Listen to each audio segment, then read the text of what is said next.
Up next, the WHL show with Gabriel Neumann.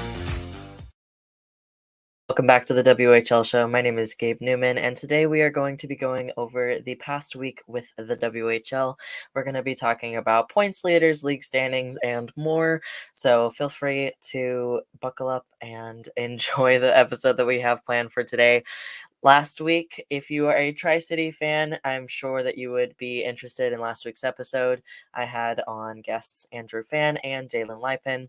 So if you want to check those out, feel free to check out last week's episode. I'm sure you guys will enjoy them. They were a pleasure to talk to. This week, as I mentioned, we're going to go over those recaps for the past week. We've definitely had a bunch going on. And jumping right into it, we have our player of the week and our goaltender of the week. Our player of the week is going to be Prince George Cougars forward Chase Wheatcroft, who had 11 points in 4 games played. He had 4 goals and 7 assists. One game he had 4 points, and then 2 games he actually had 3. So right now he leads last week he led all WHL skaters with 11 points, and he had 3 assists and a 5-1 win over the Kelowna Rockets on the 7th. He had 2 goals and assists and 1 assist in a 7-2 win over the Rockets on the 8th, and he got first star that game. He scored twice and got 2 assists in a 9-2 win over the Kelowna Rockets, and that was on the 10th. He got second star. His last game that week was on the 11th, and he had an assist and a 5-4 loss against the Kamloops Blazers. Right now, he is tied for third among WHL scoring leaders with 74 points, and he is one of the 3 Cougars who are in the top 6 goals scored. He also leads the Cougars in power play goals with 19, and he holds the franchise record for power play goals. He was also originally, a bit about Wheatcroft himself. He was originally signed by the Lethbridge Hurricanes in December of 2018, and he was acquired by the Prince George Cougars from the Winnipeg Ice in June of 2022. In 187 career WHL games played with Lethbridge, Winnipeg, and Prince George, Wheatcroft has had an impressive 154 points, which amounts to 65 goals and 89 assists. Our goaltender of the week is going to be Seattle goaltender Thomas Milic. He only led in 1 goal with 2 games. So right now, last week he had a .50 goals against average, and his save percentage was .984% or .984. His first game was a 6-1 victory over the Red Deer Rebels on Friday the 10th. He had 74 out of 75 shots on goal saved and was named third star for that game. I find it really impressive that the Thunderbirds and Milic beat the Red Deer Rebels, because the Rebels, as most of you guys know if you've been following the teams, have been on their U.S. division road trip or their U.S. division road trip. So they have won a bunch of games down here, and the Thunderbirds managed to triumph. I was going to say prevail and triumph together, and that wouldn't have combined into a word. Yes. So then Milic's next game was a 36 save shutout on Saturday the 11th, and it was against the Portland Winterhawks. So far, he has actually only suffered 1 regulation loss in his last 16 appearances with the Thunderbirds. This stretch has dated back to November 1st, 2022. He was originally, again, a bit about him specifically. He was originally drafted by Seattle in the 3rd round of the 2018 WHL draft. He right now has a career 52-23-3-2 record, a 2.44 goals against average, a .914 save percentage, and 6 shutouts across 82 WHL regular season appearances with the Seattle Thunderbirds. Now for points leaders, which is another thing that I really love talking about each week. The points leaders, if I talk about it the previous week, I always compare them with, I compare each week to the last. Last week, if you watched the episode, we did not go over points leaders because of the time and because of the guests that I had. So last week I did not write down the points leaders, and so I don't have anything to compare these to, but If you've been following the show or if you've been paying attention to the standings, you definitely know that these points leaders are pretty much the same as they always are. It's just the numbers that go up. So for points right now, in first we have Connor Bedard from the Regina Pats, who has 91 points right now, 9 away from 100. In second place is going to be the Kamloops Blazers' Logan Stankoven with 76. For goals, of course, Connor Bedard is in first with 48. And then for assists, Connor Bedard himself, he's dropped down to, I think, third. And right now, Ben Zloty of the Winnipeg Ice is in first with 53 assists. And Logan Stankoven of the Kamloops Blazers, again, is in second with 49 assists. For goals against average, now going to goalies. The goals against average, we have the Saskatoon Blades goaltender Austin Elliott with a 2.01 goals against average. He is in first there. And second is Scott Ratzlaff of the Seattle Thunderbirds with a 2.21 save percentage. Both of these are names that have been in the top standings for goals against average and just goalies in general. So I bet you guys are not surprised at hearing those names, but of course. And save percentage, number one is actually Connor Unger from the Moose Jaw Warriors with a .925. I'm going to touch a bit on him in later in this episode, so stay tuned.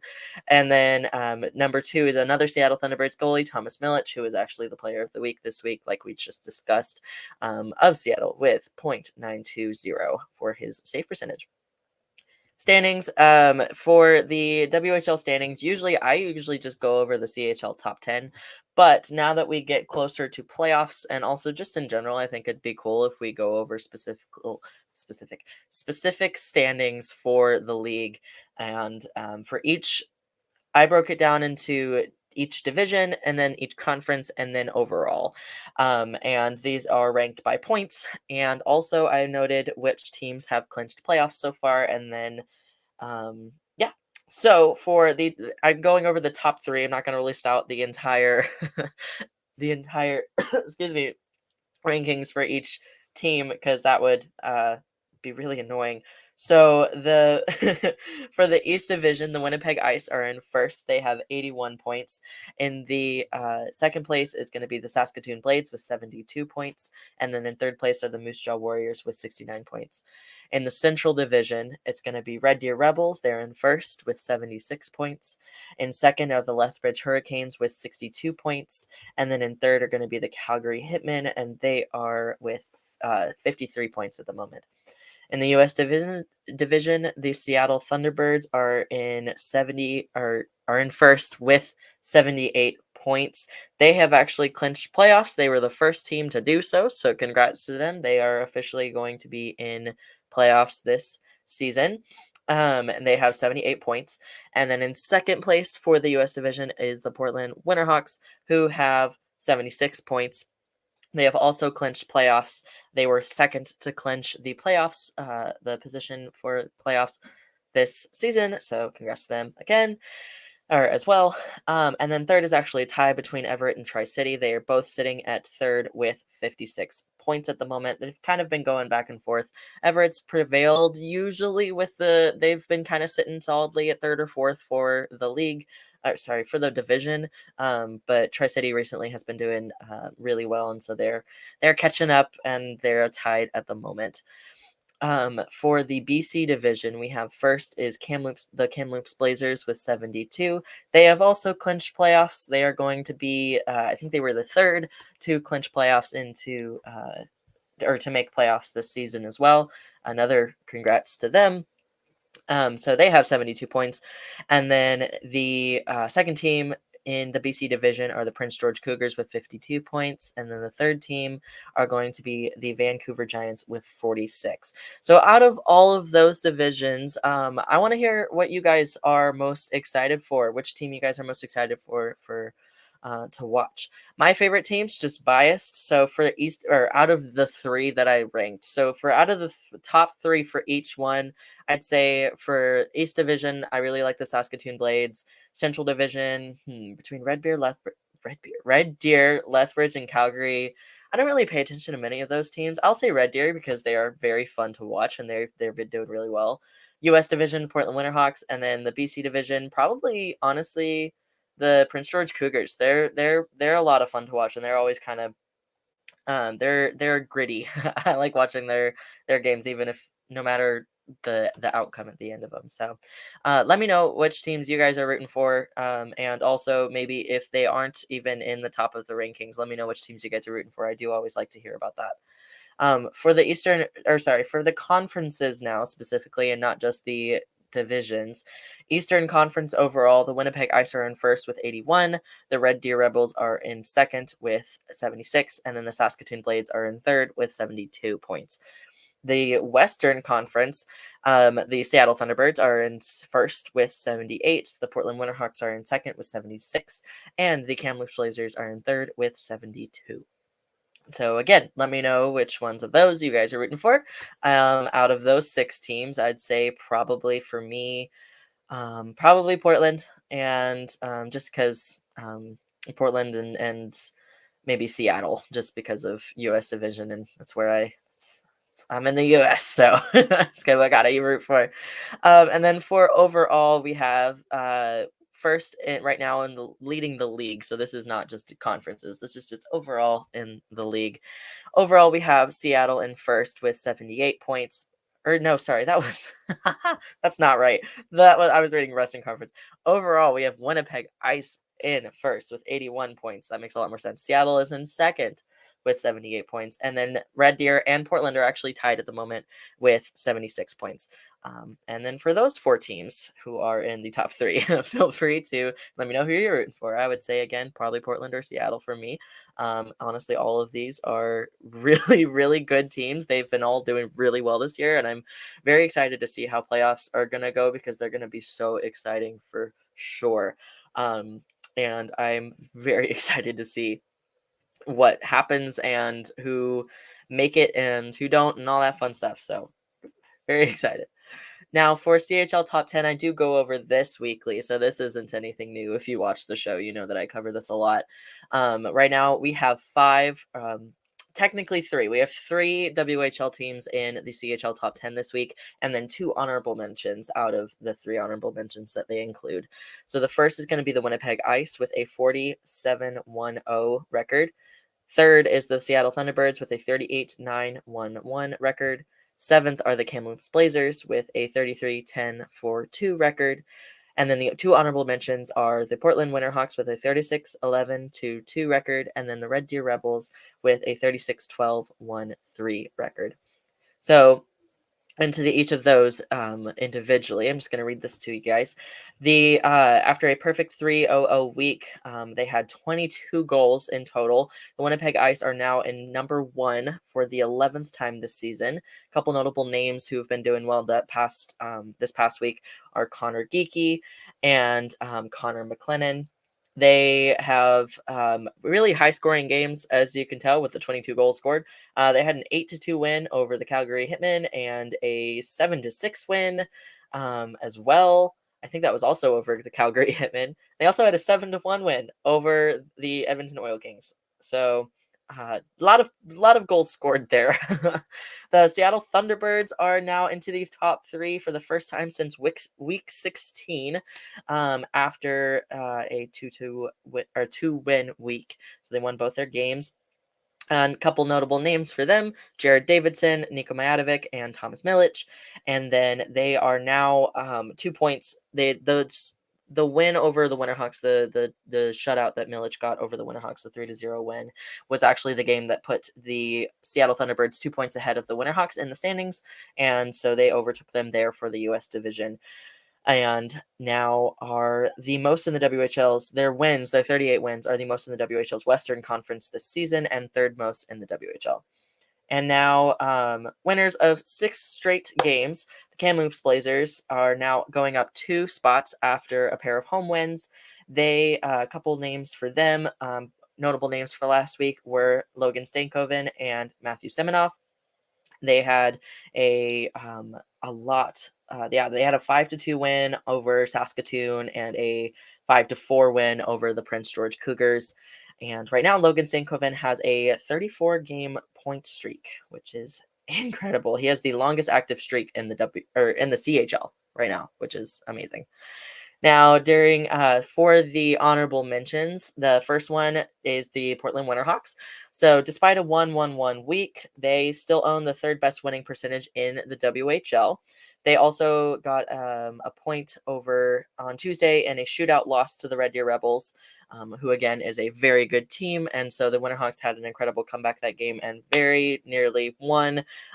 It was a shootouts are always That's another thing. What are your guys' opinions on shootouts? Do you like them? Do you wish they were included in playoffs? That's one thing I want to know because I really enjoy shootouts. They're a lot of fun. I understand the argument for and against them, 100%. And so I would like to hear any opinions and comments about them, uh, because they're a lot of fun for me. Whenever shootouts are on, no matter what team, they're so much fun to watch. So the Winterhawks actually did lose their shootouts against the Red Deer Rebels, who are again a very good team. And so congratulations to them. Marcus Nguyen is a notable name for them and for last week, just because he had 4 points on Friday, and that was in a 6-3 win over Tri-City. Now, for the second honorable mention, it's going to be to the Red Deer Rebels, who had 2 shootout wins. They a couple notable names for them were Ben King and Franizek Formanek. They had a shootout win over Tri-City and a shootout win over the Portland Winterhawks, as well they did win over Tri-City. I thought I read that wrong. Yeah, Tri-City win, and then so they won over Tri-City and Portland, and then lost the 6-1 game against the Seattle Thunderbirds. But again, very big, very good team. Very good team. Now for general news, I only have 3 things this week. First thing was that this was recent. This was just a couple. It was within the last few days, if not today. So Kelly McCrimmon was named the recipient of the WHL Governor's Award.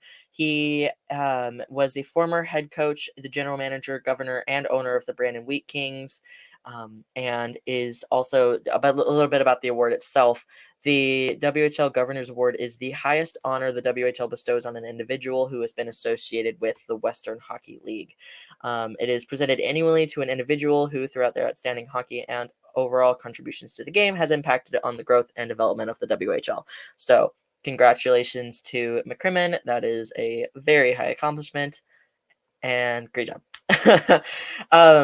So earlier when I was going over goaltenders and the points leaders and the goaltenders leaders there, I mentioned Connor Unger. So if you have been paying any attention to the Eastern Conference or pretty much just the WHL in general, you may have heard about the 4 players who were suspended. Sorry, that was loud. You may have probably heard about the 4 players who were suspended. They were all Moose Jaw Warriors players.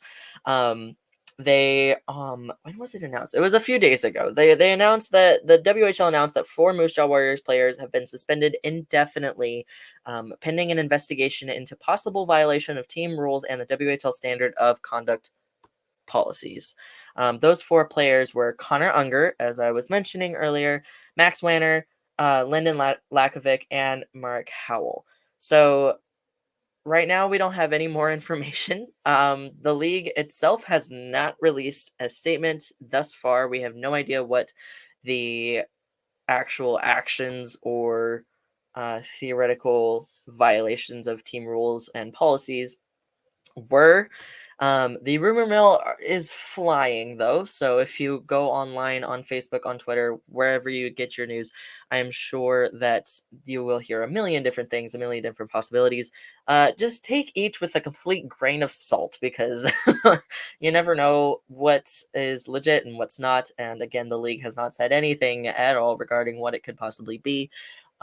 So let's just sit and wait on it a little bit, because I for one am very, very interested in learning what happened and also what actions are going to be taken, because suspended indefinitely is kind of you know what I mean? So I'm very interested to see what's going on there.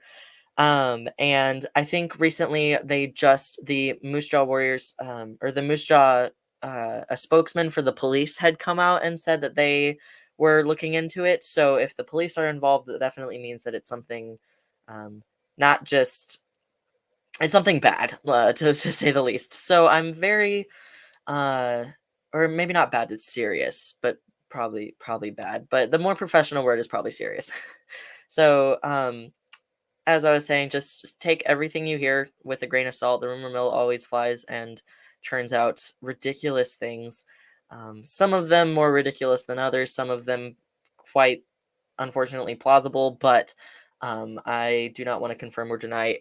Not that I can. But I don't want to enforce or continue the spread of rumors where they could be completely false and untrue. So yeah, just again, can't wait to see what that is. If we have an announcement before or any other information released before next week, I will make sure that next week's episode I will do a follow up and talk about any information that we get. Hopefully, within the next week, we will get an update, whether it be from the police or whether it be from the team or the league. It's not exactly sure whether it's not exactly clear whether or not it's the league or the team itself that's doing the investigation. Um, Besides the police getting involved. Um, so the initial investigation and the initial report, we were not sure if it's the league or the team. It could be both, could be either. So hopefully we get updates about that. We get more information and more details. And so if we do, I will talk about that and follow up next episode. Yeah, fun times. And then ending on a good note that is a lot lighter. For the Everett Silvertips captain Jackson Berezowski, he set the franchise goal scoring record with 113 goals. Right now, he is well past that. He's already, hold on, wait, I should have written this down.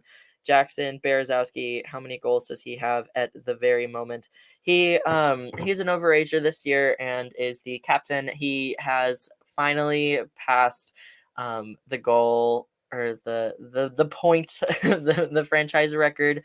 I think he came into the season with 82 83 goals scored, and it was just a matter of time of when he was going to get those other goals scored for sure. Right now,